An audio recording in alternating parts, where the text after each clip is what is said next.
जैसे ही कपड़ा हटाता है तो उसकी शक्ल काफी अजीब थी। कहता है कि अगर तुम्हारे इंसानों को कोई बचा सकता है तो वो सिर्फ मैं ही हूँ। तो इसीलिए मेरी बात सुन लो।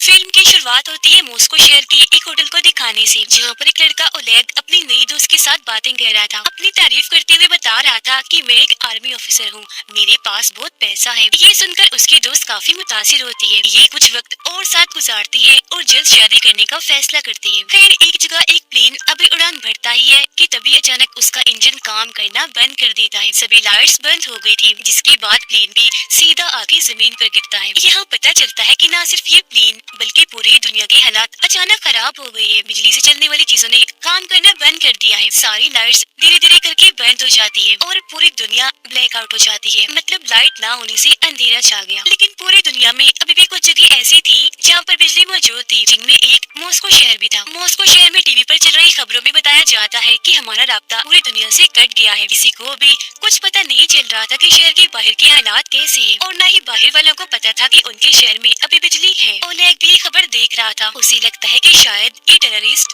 दहशतगर्दों का हमला है। फिर अब जहाँ लाइट नहीं थी उन सारी जगहों को ब्लैकआउट एरिया, और जिन जिन जगहों पर लाइट्स थी उन्हें लाइट एरिया का नाम दे दिया जाता है। मॉस्को की गवर्नमेंट ब्लैकआउट एरिया की सूरत हाल का जायजा लेने के लिए बहुत सारे ड्रोन कैमरास वहाँ भेजती है, लेकिन रास्ते में सारे के सारे ड्रोन अजीब तरीके से गायब हो जाते हैं। जब सोल्जर्स वहाँ पहुँचते हैं तो वहाँ के हालात देखकर दंग रह जाते हैं। दरअसल जब ब्लैकआउट हुआ तो यहाँ की सब जानदार चीजें जैसे कि डॉग्स, बिल्लियाँ, मछलियाँ, यहाँ तक कि इंसान भी बड़े अजीब तरीके से मारे गए हैं। हर जगह लाशें ही लाशें बिखरी पड़ी थी। लग रहा था जैसे कुछ ही पल में ये पूरी जगह कब्रिस्तान बन गई हो। सोल्जर्स अभी छानबीन कर ही रही थी कि तभी एक अनजान आदमी एक सोल्जर पर हमला कर देता है। उसे बुरी तरह जख्मी करने के बाद उसके हथियार लेकर बड़ी स्पीड में वहाँ से भाग जाता है। सब उस पर गोलियां भी चलाती है, लेकिन उसे कुछ फर्क ही नहीं पड़ रहा था। एक भी गोली उसे नहीं लगती, बस भागता ही जा रहा था। ये देखकर सभी सोल्जर्स को काफी हैरानी हुई। वो अंदाजा लगा लेते हैं कि ये आदमी कोई आम इंसान तो नहीं लग रहा, और अगर ये सच में कोई आम इंसान नहीं है तो बहुत खतरे की बात है। और अब ऐसे ही एक महीना गुजर गया। किसी को भी हालात के बारे में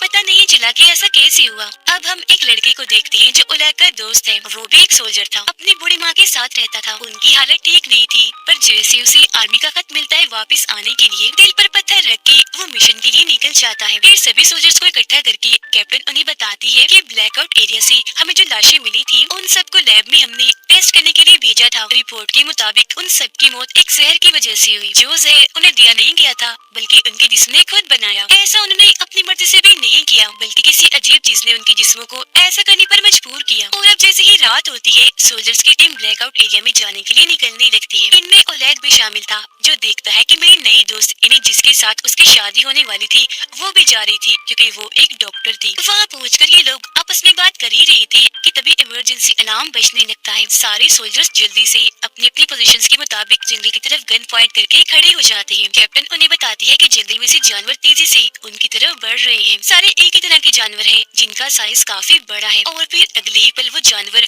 सोल्जर्स पर झपट पड़ते हैं। बुरी तरह हमला कर दिया था। सोल्जर्स भी अपने बचाव में अंधाधुंध गोलियां चलाने लगते हैं। अगली सुबह बहुत बुरे हालात दिखाए जाते हैं, क्योंकि बहुत सारे सोल्जर्स मारे गए थे। वो लोग देखते हैं कि हमला करने वाले जानवर जंगली भालू थे, पर उन लोगों को ये समझ नहीं आ रही थी कि भालुओं ने झुंड बनाकर हमला क्यों किया, क्योंकि वो कभी भी ऐसे नहीं करते। ओलेग भी हमले में जख्मी हो गया था। उसकी दोस्त क्योंकि डॉक्टर थी उसका इलाज कर रही होती है। अब शहर के एक हॉस्पिटल में एक लड़का दाखिल था। वो बेड पर लेटा था। उसकी तबीयत अचानक खराब होने लगी। दरअसल जब से ब्लैकआउट हुआ उसके साथ तभी से अजीबोगरीब हो रहा था। उसे बहुत सी अनजान लोगों की आवाजें सुनाई देती थी। एक आदमी जिसके बाल नहीं थे हमेशा उसे तंग किया करता था। असल में ब्लैकआउट के होते ही इस लड़के के पास सुपर पावर्स आ गई थी। उसके पास अलग ही तरह की ताकतें थी। उसकी आंखें जैसे ही खुलती है अपने सामने वो एक लड़के को पाता है। लड़का उसे बता रहा था कि मैं तुम्हारा दोस्त हूँ, जरूरी जानकारी तुम्हें देने आया हूँ। दरअसल ये जो हालात पूरी दुनिया में हुए हैं वो अजीब तरह की लहरों के हमले की वजह से हुए हैं। ये 3 तरह की लहरें हैं। पहली लहर में सभी बिजली से चलने वाली चीजें खराब हुई, दूसरी लहर में सभी जानदार चीजों का खात्मा हुआ, और तीसरी लहर से तो सबसे ज्यादा तबाही होगी, क्योंकि इसमें ये खतरनाक लहरें यहाँ के लोगों को पपेट कठपुतलियां बनाकर इस्तेमाल करेगी। अपने कंट्रोल में करके अपने लोगों पर हमला करवाएगी, जिसका मतलब था कि ब्लैकआउट एरिया में अभी भी लोग जिंदा बचे थे। अब उस बीमार लड़के को उसकी कुछ समझ नहीं आई, उल्टा वो घबरा गया था। गार्ड को आवाज लगाता है ताकि वो इस लड़के को यहाँ से बाहर निकाले, लेकिन जब गार्ड अंदर आती है तो उन्हें वहाँ कोई भी दिखाई नहीं देता, क्योंकि वो तो अपने दिमाग में ही उससे बात कर रहा था। जिस्मानी तौर पर वो कमरे में मौजूद था ही नहीं।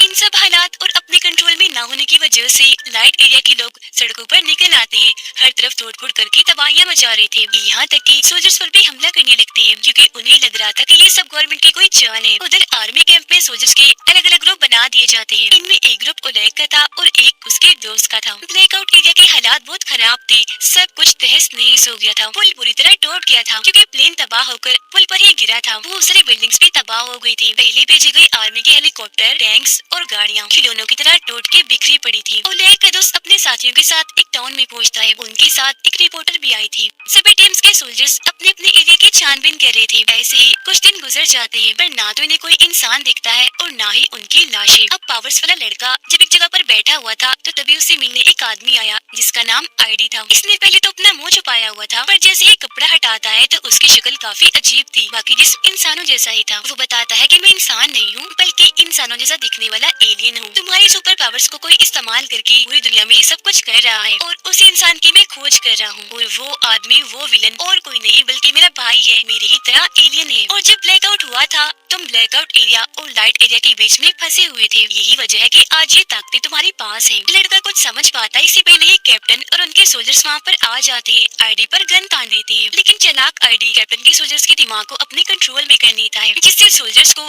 कैप्टन दिखने लग जाता है आईडी और आईडी दिखने लगा था कैप्टन। मतलब रूप बदल के दिखने लगे थे, जिससे होता ये है कि सारे सोल्जर्स असली वाले कैप्टन पर ही गन तान देते हैं। आईडी कैप्टन को कहता है कि अगर तुम्हारे इंसानों को कोई बचा सकता है तो वो सिर्फ मैं ही हूँ, तो इसीलिए जरा शांत होकर मेरी बात सुन लो जो मैं बताना चाहता हूँ। ये सुनकर कैप्टन उसे इंक्वायरी रूम में ले जाती है। आईडी उसे बताता है जैसे आप लोग अपनी इस प्लेनेट जमीन पर रहती हो, हम भी ऐसे ही अपने प्लेनेट पर रहते हैं। हमारी ये खूबी है, काफी साल गुजर जाने पर भी हम बूढ़े नहीं होते और न ही मरते जब तक कि कोई हमें मार न दे। जल्दी हमारे प्लेनेट का सूरज तबाह होने वाला है, इसीलिए अब हमें एक नए प्लेनेट की तलाश है। और क्योंकि तुम्हारे प्लेनेट को चुना गया इसीलिए मुझे और मेरे भाई को यहाँ भेजा गया ताकि हमारे बाकी लोगों को यहाँ लाने के लिए हम जमीन को अच्छे से तैयार कर दें। सबसे बड़ी बात, जमीन पर सभी पुरानी चीजें जैसे कि पिरामिड जैसी चीजें 2 लाख साल पहले हम एलियंस ने ही बनाई थी। और हाँ, मैं अच्छा हूँ, मेरा भाई बुरा है, वो आप सबको खत्म करना चाहता है लेकिन मैं नहीं चाहता कि वो ऐसा करे, मैं उसे रोकना चाहता हूँ। अगले 48 घंटों में हमारी काफी बड़ी स्पेसशिप जमीन पर आने वाली है और उससे पहले मेरा भाई ब्लैकआउट एरिया के इंसानों को पपेट यानी कठपुतली के तौर पर इस्तेमाल करेगा तो मैं लोगों का खात्मा करने के लिए। यानी उस लड़के ने तीसरी लहर की जो बात बताई थी वो सच थी और वो लहर आईडी का भाई ही बना रहा था। कैप्टन उसकी सारी बातें सुन तो लेती है पर उसे यकीन नहीं होता। दूसरी तरफ ओलैक के दोस्त की टीम को अपने एरिया में एक जख्मी बच्चा दिखता है जो बहुत ही अजीब बर्ताव कर रहा था, गुस्से वाला। ये लोग उसकी मदद करते हैं, सवाल जवाब करने लगते हैं जानकारी लेने के लिए। लेकिन तभी बच्चा एक सोल्जर की गर्दन में चाकू घुसाकर बहुत बुरी तरह उसे मार डालता है और हद से ज्यादा गुस्से में आकर कंट्रोल से बाहर हो गया था, जो देखकर ना चाहते हुए भी ओलैक के दोस्त को बच्चे को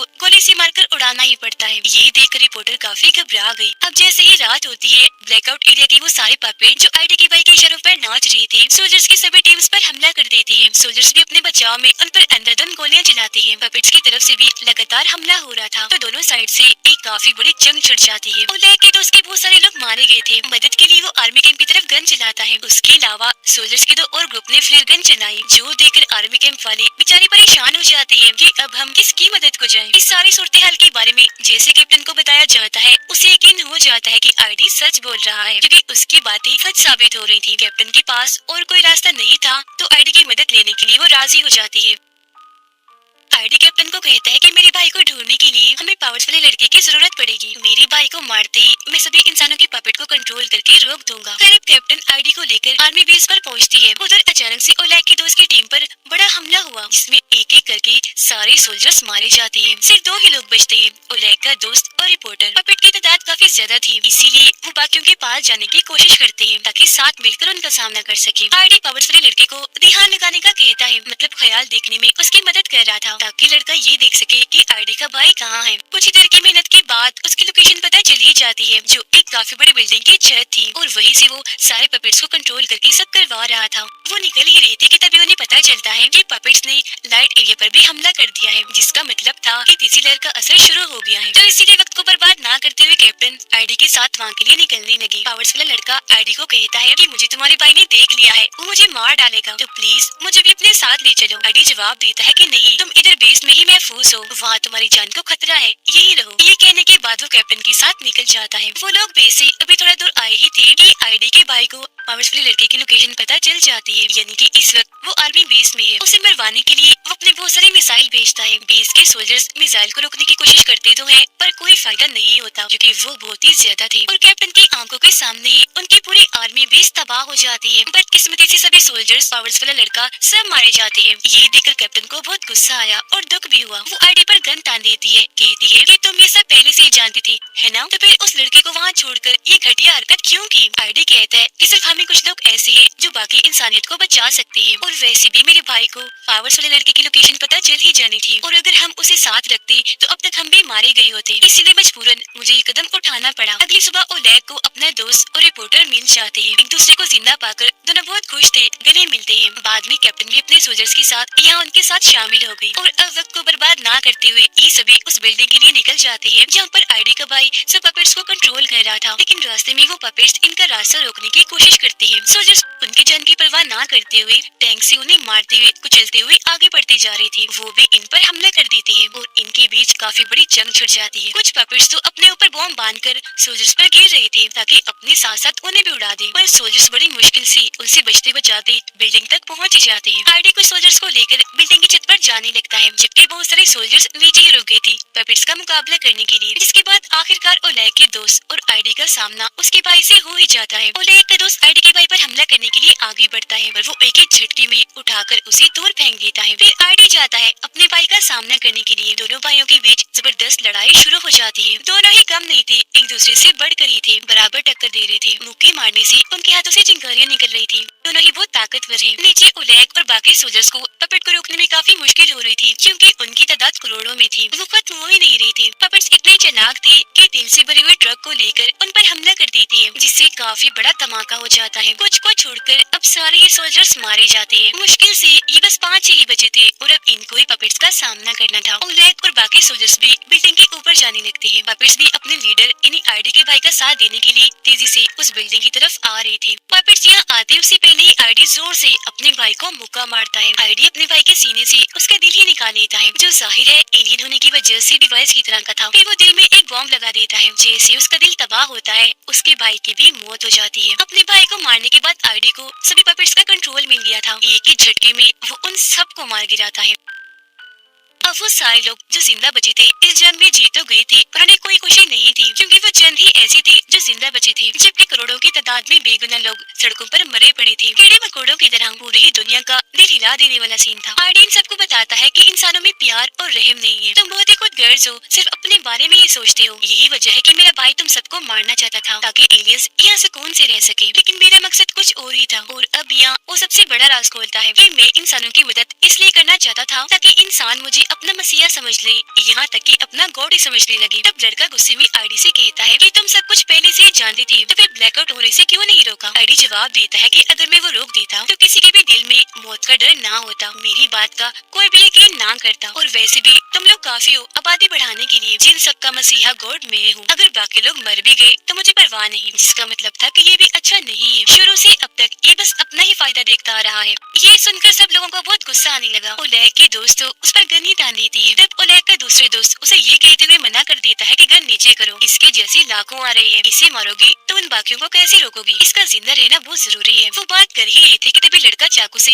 आईडी पर हमला कर देता है, लेकिन आईडी को ये बात पता चल गई थी। उसने लड़के के दिमाग को कंट्रोल में किया, जिससे उसने आईडी की बजाय कैप्टन को चाकू मार दिया, और इस तरह से वो भी मारी गई क्योंकि यहाँ भी उसने अपना रूप बदलने वाला जादू किया था। ओलेग को काफी गुस्सा आ गया। वो आईडी को मारने के लिए जैसे आगे बढ़ता है, उसका दोस्त ऐसा करने से मना कर देता है। दोनों की बहस हो गई जो बढ़ती बढ़ती लड़ाई तक चली जाती है। ओलेग का दोस्त उसे मार ही देता कि रिपोर्टर गन लेकर ओलेग के दोस्त पर चलाकर उसे जख्मी कर देती है। अब ओलेग का दिमाग खराब करने के लिए आईडी उसके डर के कई रूपों में बढ़ जाता है, पर लड़का जानता था कि आईडी का असली रूप कौन सा है। उसके असली रूप को लेकर वो बिल्डिंग से कूद जाता है और इस तरह से उसके साथ साथ आईडी की भी मौत हो जाती है। और अब ये 4 लोग ही जिंदा बचे थे जो आने वाले एलियंस का मुकाबला मुकाबला करेंगे। कुछ ही देर में एलियन की स्पेसशिप यहाँ आ जाती है जो बहुत ही बड़ी थी। शिप का दरवाजा खुलता है पर अंदर से कोई नहीं आता, तो अब ये लोग ही अंदर चले जाते हैं। अंदर जाने पर इन्हें एलियंस के लाखों चेम्बर्स दिखते हैं जिनमें सभी एलियंस सो रहे थे। और तभी अचानक सभी चेम्बर्स में लाइट जलने लगी और अजीब तरह का लिक्विड हिलने लगता है जिससे एलियंस होश में आने लगते हैं। डॉक्टर बताती है कि ये लिक्विड जरूर उनका ऑक्सीजन है, इसीलिए उनके जागने से पहले उलैर गोली से सबको मारने लगता है। लेकिन उनके पास टाइम कम था और गोलियां भी नहीं थी, इसलिए दिमाग लगाकर ऑक्सीजन की मेन पाइप को ही हथौड़े से तोड़ देती है। जिससे होता ये है कि वो सारे एलियंस जागने से पहले ही मारे जाते हैं। अब बस कुछ चेम्बर्स बचे थे जिनमें उन्हें एलियंस के मासूम बच्चे दिखते हैं। इन्हीं आईडी की बात याद आती है कि इंसान में प्यार और रहम नहीं, और क्योंकि इस तरह के इंसान वो बनना नहीं चाहते थे इसलिए एलियंस के बच्चों को कुछ नहीं करते, छोड़ देते हैं। कुछ ही देर में एलियंस के सारे बच्चे अपने अपने चेम्बर से बाहर आ जाते हैं जो सारे आईडी जैसे ही लग रहे थे। वो बच्चे हैं इसलिए अब कोई खतरा नहीं था। और इसी के साथ ये फिल्म इधर ही खत्म हो जाती है।